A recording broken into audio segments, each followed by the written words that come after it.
Hello मेरे प्यारे दोस्तों, स्वागत है आप सभी का इस कहानी 369 में। तो चलिए आज की कहानी करते हैं शुरू। शकुंतला जी अपने बेटे और बहू से अलग अपने पति के साथ उनके गांव में ही रहती थी। बच्चे जैसे जैसे बड़े होते गए वैसे वैसे सभी गांव को छोड़कर शहर में जा बसे थे। परिवार में कुल मिलाकर 2 ही जन रह गए थे, एक शकुंतला जी और दूसरे उनके पति रामदास जी। रामदास जी की गांव में ही खेती थी, जिसके बलबूते पर उन्होंने अपने बच्चों को काबिल बनाया और इस मुकाम तक पहुंचाया कि वह अपने परिवार को एक बेहतरीन जिंदगी दे सके। रामदास जी एक किसान थे और अपने समय पर उन्होंने बहुत खेती की थी, किंतु उम्र के साथ साथ उनके शरीर की ताकत थी कम हो रही थी। जबकि खेतों में काम करने के लिए इंसान के शरीर में थोड़ी बहुत ताकत तो होनी ही चाहिए, किंतु रामदास जी ने अपने खेतों को सालाना रूप से जुताई हेतु गांव के ही किसी अन्य किसान को दे रखा था, जिससे उन्हें किसी भी प्रकार की कोई समस्या नहीं होती। वह अपना और अपनी पत्नी का पूरा ध्यान रखते। दोनों ही खुशी खुशी एक दूसरे के साथ के सहारे अपना जीवन व्यतीत कर रहे थे। आज करवा चौथ का दिन था और शकुंतला जी ने रामदास जी से कहा, आज गांव की सारी औरतें नई नई साड़ियां पहनेंगी और एक हम हैं जो आज भी पुरानी साड़ी पहनेंगे। उन्होंने लंबी आह भरते हुए कहा। रामदास जी ने कहा, अरे भाग्यवान, कैसी बातें करते हो, बस इतनी सी ख्वाहिश अभी पूरी कर देता हूँ। रामदास जी तभी गांव के ही पास में एक बाजार से नई साड़ी लेकर आए, जिसे देख शकुंतला जी बहुत खुश हुई। दोनों ही बहुत प्रसन्न थे, किंतु कुछ दिनों बाद ही रामदास जी को अचानक दिल का दौरा पड़ा और वह इस दुनिया को छोड़कर चले गए। शकुंतला जी का तो जैसे संसार ही उजड़ गया। आखिर उनके पति के अलावा उनका था ही कौन। कहने को एक बेटा दीप ही था, जिसे अभी तक अपने बाप के अंतिम क्रियाकर्म में आने की भी फुर्सत नहीं थी। शाम तक उसका इंतजार किया गया। फिर जैसे ही रामदास जी को अंतिम क्रिया के लिए शमशान ले गए, तभी वह दौड़ता हुआ वहां पहुंच गया और वहां पहुंचते ही उसने अपने पिता को मुखाग्नि दी। अभी 2 ही दिन हुए थे कि दीप आकर बोला, माँ, ऑफिस में बहुत जरूरी काम है। बड़ी मुश्किल से झूठ बोलकर उस दिन आ पाया। अब जो होना था वह तो बदला नहीं जा सकता, और फिर काम भी तो जरूरी है। शकुंतला जी चुपचाप बैठी रही। ना तो उन्होंने उसे जाने को कहा और ना ही उससे रुकने को कहा। वह तो बदहवास ही हालत में बैठी हुई थी। गांव वालों के जोर देने पर वह वहीं रुक गया। 8 दिन बाद वह गांव से अपने पिता की तेरावी करने के बाद वह वहां से निकलने लगा। दीप से उसके ग्राम प्रधान ने कहा, बेटा, अब तुम्हारे अलावा इसका है ही कौन। तुम भी यहाँ से इसे इस हालत में छोड़कर जा रहे हो। अरे तुम इसे अपने साथ क्यों नहीं ले जाते। वहाँ कम से कम बहू के सहारे समय काट लिया करेंगी। यहाँ अकेले रहेगी तो घर भी काटने को आएगा। तुम शायद नहीं जानते कि तुम्हारी माँ ने क्या खोया है। तुम्हारे पिता इस उम्र में भी तुम्हारी माँ का पूरा ख्याल रखते थे। तुम्हारी माँ को इस समय सबसे ज़्यादा तुम्हारी ज़रूरत है। वह वहाँ कुछ कहता उससे पहले प्रधान बोल उठे, यदि तुम्हें इससे समस्या है और तुम अपनी माँ को साथ नहीं ले जाना चाहते तो यह सब भी मैं देख लूँगा, किंतु फिर तुम्हें तुम्हारे पिता की जमीन से हाथ भी नहीं लगाने दूंगा। प्रधान की बात सुनकर वह घबरा गया। फिर अपनी माँ को साथ लेकर चल पड़ा। शकुंतला जी पहले ही बहुत बड़े मानसिक तनाव से गुजर रही थी, लेकिन उनके बच्चों को इस बात से कोई मतलब नहीं था। वह तो अपनी माँ को अपने साथ लेकर भी न जाता, यदि सरपंच ने इतना जोर न दिया होता। वह इतना मतलबी और लालची इंसान था, जिसकी चाय में भी मक्खी गिरकर मर जाए तो भी वह उस चाय को फेंके नहीं, बल्कि मक्खी को निकालकर चाय पी ले। वह अपनी माँ को अपने घर में कैसे रखता। कुछ ही दिन में वह अपनी माँ से उल्टा बोलने लगा, किंतु उसकी पत्नी काफी हद तक समझती थी, क्योंकि वह खुद भी एक औरत थी। तो वह जानती थी कि यदि किसी औरत का सुहाग उजड़ जाए तो वह उस पर क्या बीतेगी। ऊपर से तब जब वह इंसान आपका इकलौता सहारा हो, क्योंकि अपने पति के बर्ताव से वह भली भांति परिचित थी कि वह कितना लालची व्यक्ति है और पैसों के लिए तो वह कुछ भी कर सकता है, इसलिए वह भी उसके सामने ज़्यादा कुछ नहीं बोलती थी। शकुंतला जी को बेटे के पास आए हुए 1 महीना हो चुका था, जिसके कारण दीप ने देखा कि उसके महीने का खर्चा बढ़ गया है। वह बिल लेकर चिल्लाता हुआ आया, मीना मीना, आखिर तुम पूरा दिन करती क्या हो? घर में एसी लगवा दी है क्या जो इतना बिल आया है? ऊपर से घर का राशन कितना खाने लगे हो यार, इतना खर्चा हुआ है, पूरे 1000 रुपए का खर्चा बढ़ गया। मीना आज चुप ना रह सकी और बोली, तुम्हें शर्म नाम की चीज है या नहीं? इतने कंजूस इंसान हो, गांव से माँ आई है और अगर ऐसे में 1000 रुपए का खर्चा बढ़ भी गया तो कौन सा आसमान टूट पड़ा? अरे इतने बड़े शहर में एक इंसान का 1000 खर्च होना कोई बड़ी बात नहीं, और फिर 1000 रुपए तो खर्च हुए थे।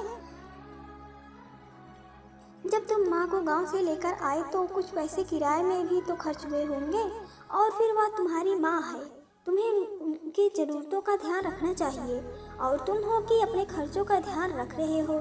शकुंतला जी यह सारी बातें सुन चुकी थी। वह पहले से ही मानसिक तनाव से गुजर रही थी। उनके बेटे की ऐसी बातों का उनके स्वास्थ्य पर बुरा असर हो रहा था, और फिर बढ़ते खर्चे को लेकर मीना से झगड़ा करना दीप के लिए बिल्कुल आम बात हो गई थी, जिसका परिणाम बहुत बुरा हुआ। शकुंतला जी की मानसिक स्थिति और खराब हो गई और वह दिन प्रतिदिन बिगड़ती ही चली गई। मीना अपनी सास का पूरा ध्यान रखती, लेकिन दीप को तो अपने पैसों की पड़ी थी। एक दिन वह शकुंतला जी को दवाई दिलाकर घर पहुंचा तो दवाई मेज पर पटकते हुए गुस्से में चिल्लाने लगा, मीना मीना, कहाँ हो तुम? मैं माँ को और अपने पास नहीं रख सकता, मैं इन्हें छोड़ने जा रहा हूँ। मीना छत से दौड़ती हुई आई और बोली, छोड़कर आ रहे हो? पर कहाँ और किसके पास? वह सब मुझे नहीं पता, लेकिन अब मैं और बर्दाश्त नहीं कर सकता। अरे किसी चीज़ की हद होती है, तुम्हें पता है माँ की दवाइयाँ कितनी महंगी आती हैं? इतने में तो हमारा पूरे महीने का खर्चा निकल जाता। इस तरह से तो मैं सड़क पर आ जाऊँगा। इसे अच्छा है मैं इन्हें ही किसी सड़क पर छोड़ दूँ। इस पर मीना चिल्लाती हुई बोली, तुम्हारा दिमाग खराब हो गया है, जाने कैसी बातें कर रहे हो? अरे वह तुम्हारी माँ है और तुम उन्हें सड़क पर छोड़ना चाहते हो? मैं ऐसा नहीं होने दूंगी, तुम समझे? तुम पहली बार मीना ने अपने पति से इतनी ऊंची आवाज़ में बात की थी, जिसका उसे बहुत अफसोस था, लेकिन दीप उसे बिल्कुल भी अफसोस नहीं था। अब भी वह अपनी माँ को खुद से दूर करना चाहता था, लेकिन वह समझ नहीं पा रहा था कि आखिर वह ऐसा क्या करे, क्योंकि उसे इतना तो समझ आ ही चुका था कि मीना के होते हुए वह जानबूझकर या मीना को बताकर तो अपनी माँ को कहीं छोड़ नहीं सकता। वह अब सही समय का इंतजार करने लगा और वह अपनी माँ को दवाई दिलाने के लिए गया, और वहाँ पर उसे एक व्यक्ति मिला जो कि बहुत ज़्यादा परेशान था। दरअसल उसकी माँ के दिल में बीमारी के कारण उन्हें उनका हार्ट ट्रांसप्लांट करना पड़ रहा था, किंतु उन्हें एक परफेक्ट डोनर नहीं मिल रहा था और उनके पास कुछ ही महीने का समय था, जिसके लिए वह आदमी लाखों रुपए देने को तैयार था ताकि कोई उसकी माँ को दिल देने को तैयार हो। जैसे ही यह बात दीप को पता चली तो वह उसके खुरापाती दिमाग में एक बहुत ही घटिया आइडिया आया। उसने उस आदमी से कहा कि उसके पास एक डोनर है, लेकिन वह एक ही शर्त पर उस डोनर के बारे में बताएगा। उस आदमी ने कहा कि वह हर शर्त मानने को तैयार है, बस किसी तरह से कोई उसकी माँ को बचा ले। दीप ने उस आदमी से अपनी माँ के बारे में बात की थी।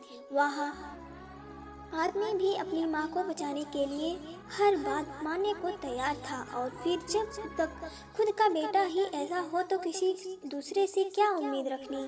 शकुंतला जी को तो वैसे भी होश नहीं था। दीप अपनी माँ को हॉस्पिटल में ही छोड़कर चला गया और इस आदमी को बताकर गया कि यही वह औरत है जो कुछ दिनों की मेहमान है, और वैसे भी इसकी देखभाल करने वाला कोई नहीं है और कुछ ही दिनों में मरने वाली है, और डॉक्टर्स जो भी चेकअप करना चाहते हैं वो कर लें, क्योंकि डॉक्टर्स ने कहा था कि हम ऐसे ही किसी का दिल निकालकर इनके हार्ट की जगह नहीं लगा सकते।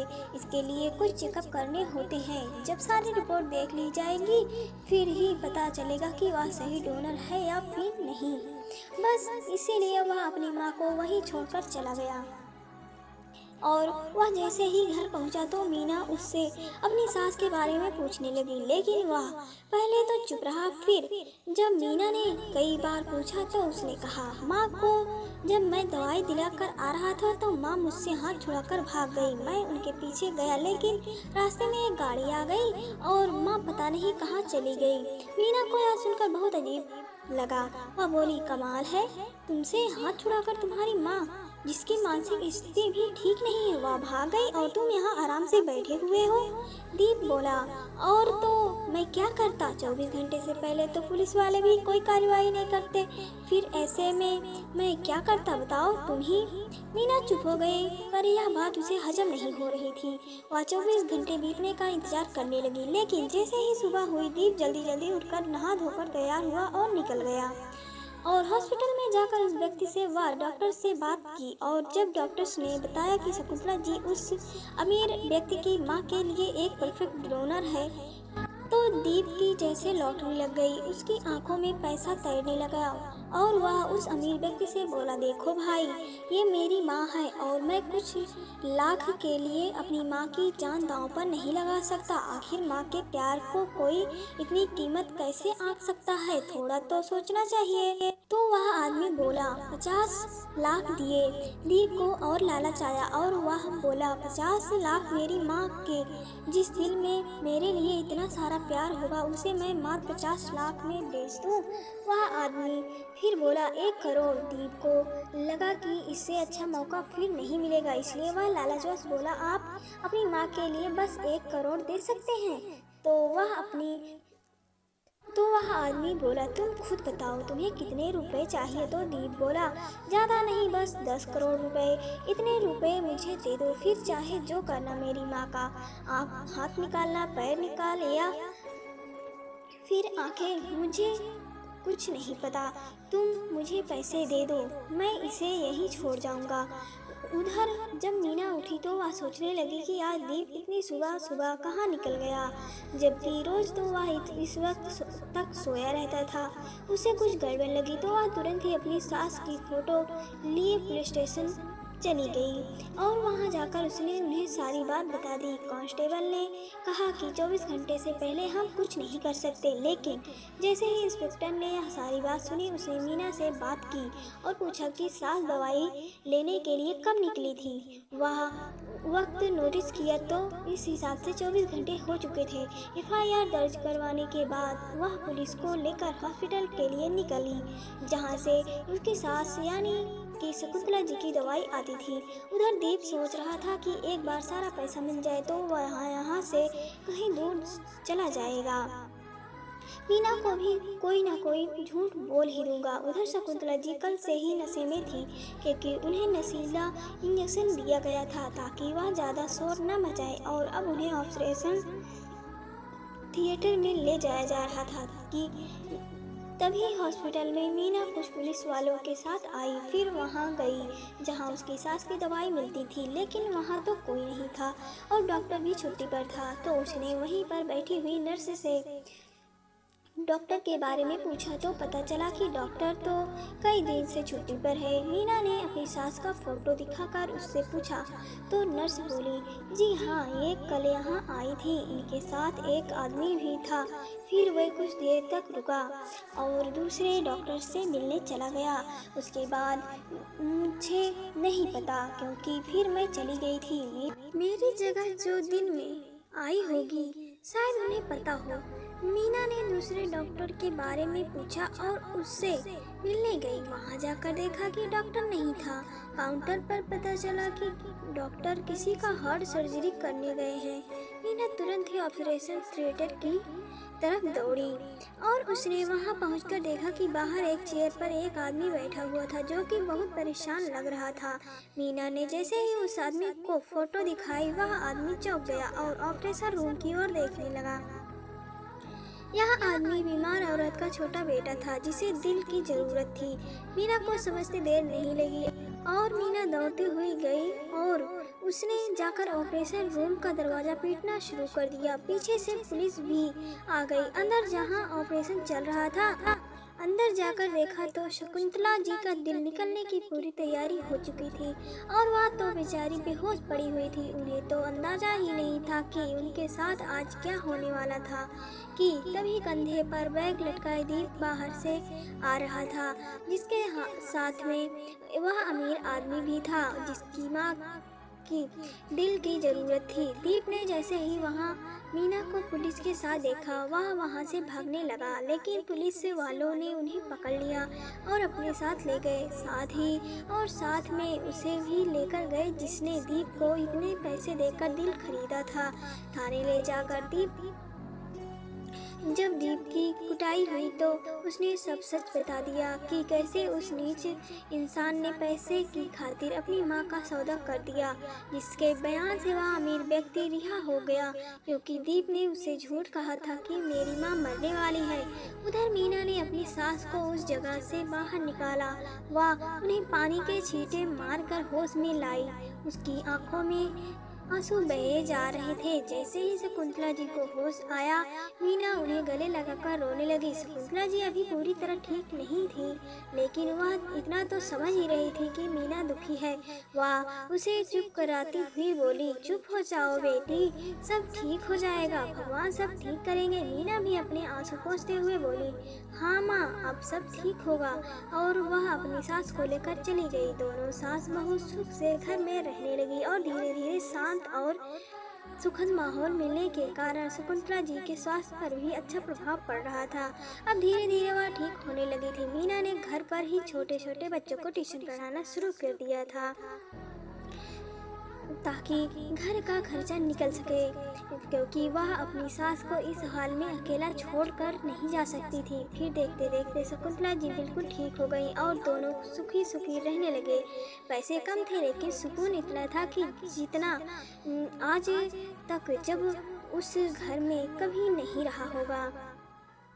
और दोस्तों, इस कहानी से हमें सीख मिलती है जीवन में पैसा बहुत कुछ हो सकता है, लेकिन पैसा ही सब कुछ नहीं होता। अपने रिश्ते, अपने परिवार, अपनों से बढ़कर कभी पैसा नहीं हो सकता। पैसा तो आज नहीं है कल आ जाएगा, लेकिन एक बार कोई अपना चला गया तो वह कभी वापस नहीं आएगा। कहानी में दो बेटे मिले, एक ऐसा जिसने माँ के लिए पैसे के बारे में एक बार नहीं सोचा और एक वह जिसने पैसे के आगे माँ के बारे में एक बार भी नहीं सोचा। और मेरे प्यारे दोस्तों, कहानी यहीं तक। कहानी आप सभी को कैसी लगी हमें कमेंट करके ज़रूर बताएं। अगर पसंद आए तो वीडियो को लाइक करें, शेयर करें और चैनल को सब्सक्राइब करें। मिलते हैं अगली कहानी में, तब तक के लिए बाय बाय। पूरी कहानी सुनने के लिए आप सभी का दिल से धन्यवाद।